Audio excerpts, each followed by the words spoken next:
So we've been invited out to Wetzlar, Germany to attend Leica's 20th anniversary camera auction. This is the 40th auction they put on, and there's a piece here, a Type 0 prototype, which has the potential to be the most expensive camera ever sold in auction. Now, previously there was another Type 0 prototype that was the most expensive camera of all time ever sold at auction, but this piece has the potential to break that record, and it's very special. Let's find out why.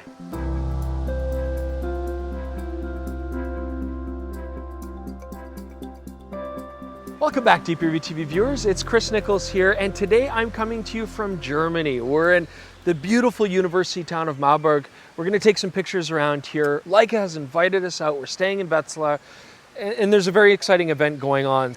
So up for auction, among many other cameras, is number 105 Type 0 prototype camera used by Oskar Barnack himself, the man who decided to make a camera using 35mm cinema film, which really revolutionized the whole industry. And in keeping with that tradition, I thought I would take a very interesting opportunity while I'm here and actually shoot black and white film, kind of go back to my roots here, because the fact is I've shot pretty much every digital Leica, reviewed a lot of those products, but I've never actually shot film through a Leica film camera. So Leica was kind enough to let me borrow some gear. I've got the M6. I asked for this specifically because to me, this is the quintessential Leica film camera, and I've always wanted to shoot one of these, just never really had the opportunity. So today, I'm gonna go around town. We're gonna talk a little bit about the history of Leica, more about the auction event. We've got some really cool stuff to look at there, but also just wander around, take some beautiful photos in black and white. So as I said before, it was Oskar Barnack who decided to make a camera specifically with the idea of using 35mm motion picture film.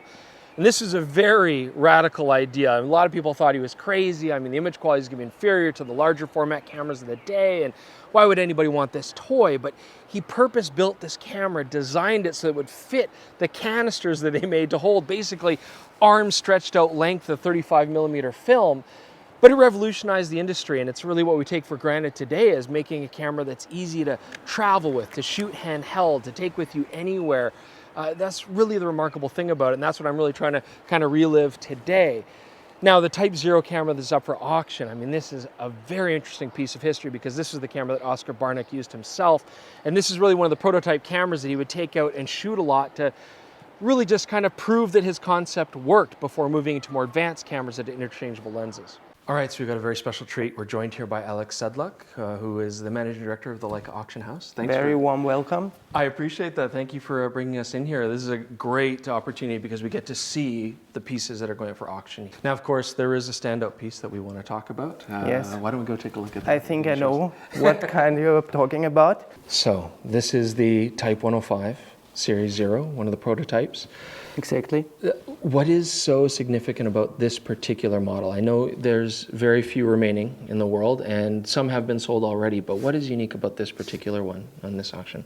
This one was used from Oskar Barnack, the inventor of the 35mm cameras, by himself. Mm-hmm. So this makes it to a really unique collector's item, I would say. And it might be the historical most important camera ever offered in an auction. What about the lens on this camera here? This is a fixed lens, 50mm. Collapsible? Collapsible, yeah.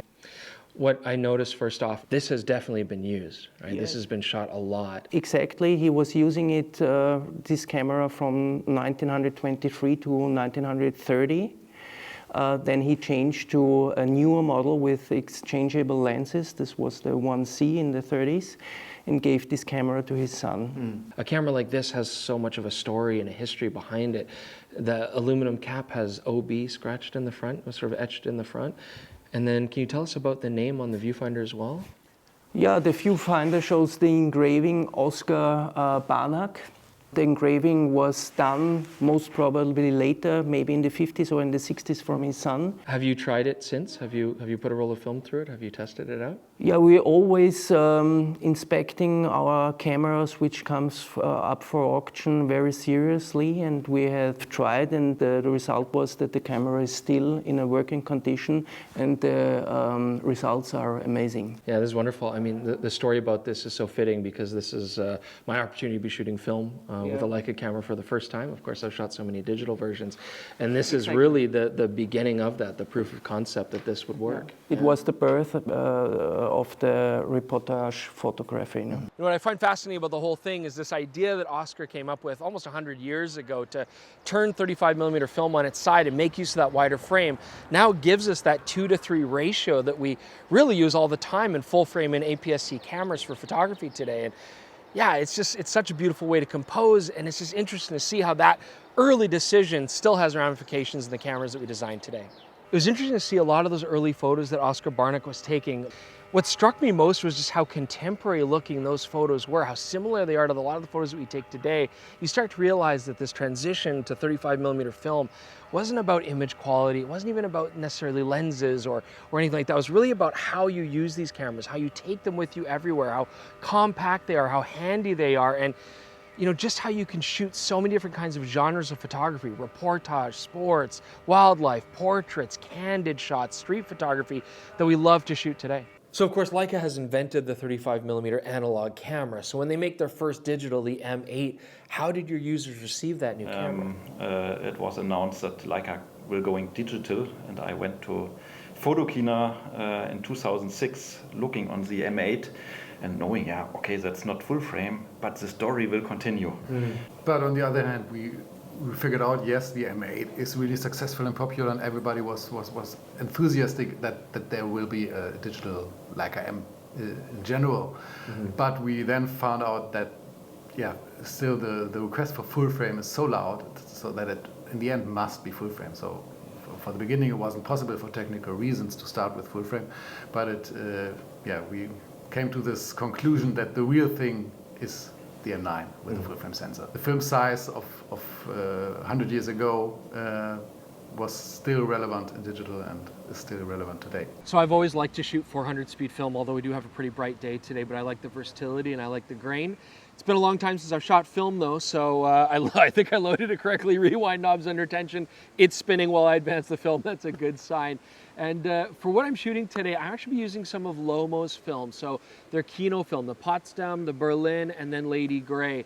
Now the Lady Grey is made in the Czech Republic by FOMO, but the Berlin film, the Potsdam film, is actually Kino cinema film by Orwo here in Germany. So I figure I'm in Germany, I'm shooting a German camera, German lenses, German film. I even have a German camera bag today, so I think I'm set.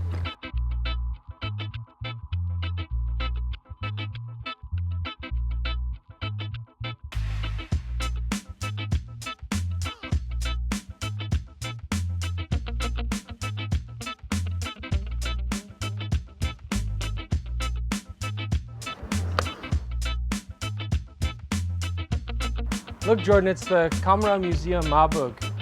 You wouldn't be interested in any of that though, would you? It's closed anyways, I'm sorry. Son of a...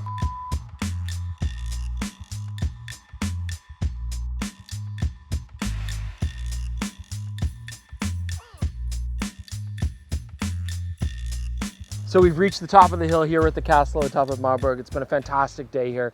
Shooting the M6 has been exactly what I expected it and hoped it would be. It's simple, it's clean. I mean, I love the tactile experience of having the thumb winder, just manual exposure, everything. I'm trusting in the meter, we'll see what we get here, but it's perfect for this kind of trip. Just compact, discreet, easy to carry, and I've had a really good time with it. So we are here to see an auction. I think we should get to that next.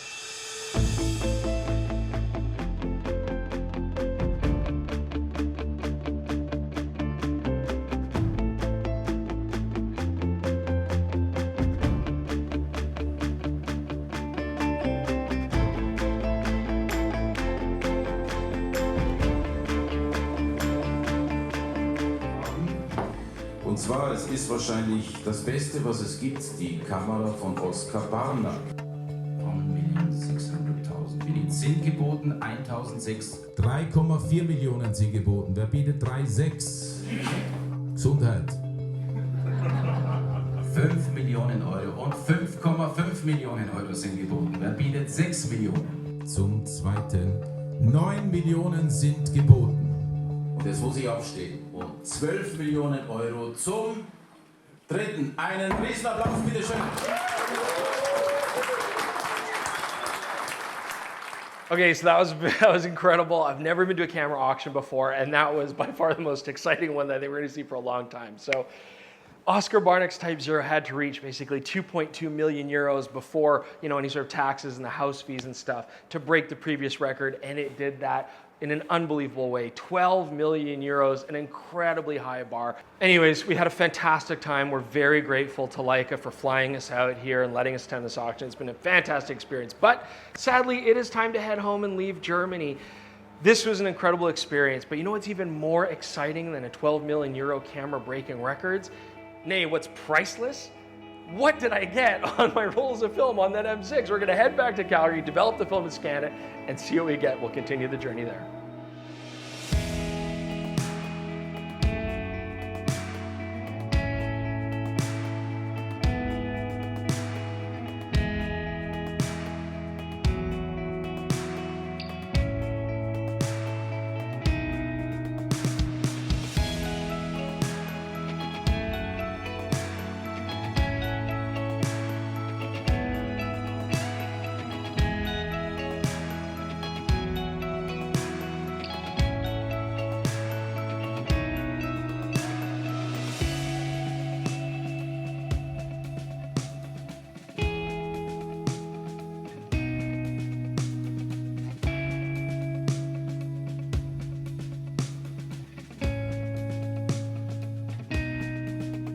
Well, there you go. I mean, first off, just a big success getting everything loaded properly and focused and exposed. I'm really happy that all worked out. But honestly, all joking aside, this experience shooting analog film in Germany with a Leica M6 is exactly the experience I was hoping for. I couldn't have asked for more. I had a wonderful time.